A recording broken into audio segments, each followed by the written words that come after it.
Greetings. So what you're looking at here is a Yamaha DD-20.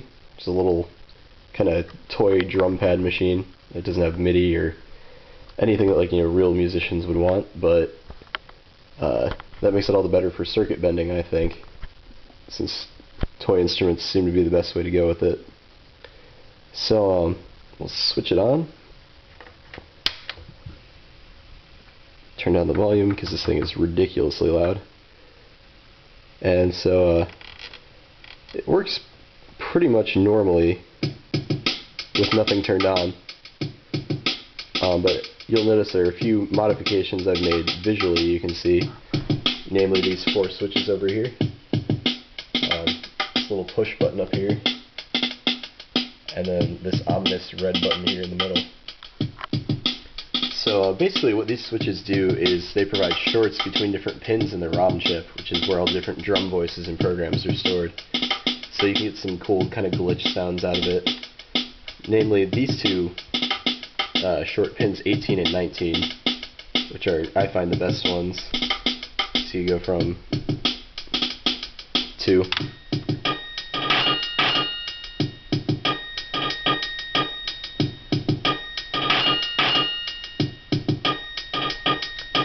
And then by using either one of these bottom 2 and this top left guy here, you can sort of selectively control whether it's your bass and snare or your cymbals that are distorted. And it sort of depends on the voices, depends on the pattern, I find.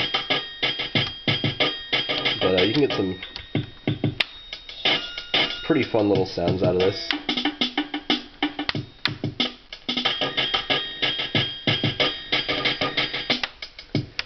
Where the real fun in this guy is, for me though, is when you go to the sound effects with both of these guys shorted, or one of these, 1, what you normally would have as 1, 2, 3, 4 becomes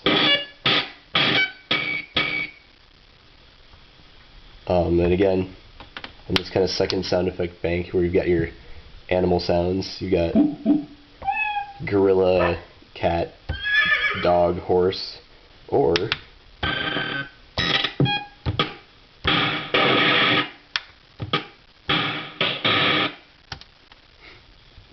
and the list goes on.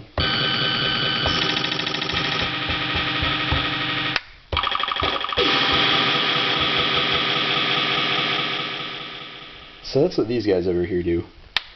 Now as for these mysterious buttons, they're a little bit different. So this guy over here is a short between a couple other pins on the chip, which seem to kind of be connected to the echo. I'm not exactly sure what they do, but when you're playing a pattern, you can hold this guy down and get kind of weird loops or almost dub echoes out of it.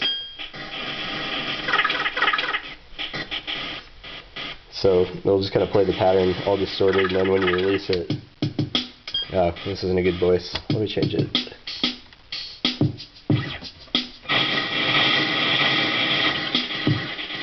So you can hear that kind of echoing and fading away as it fades back into the pattern.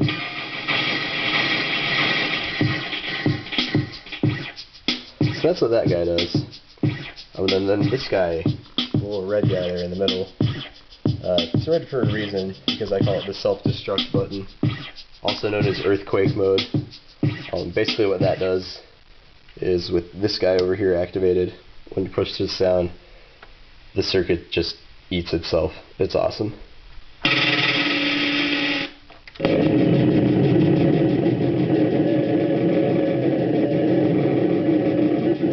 then when it's doing this, you can play with this button over here, get some other effects out of it.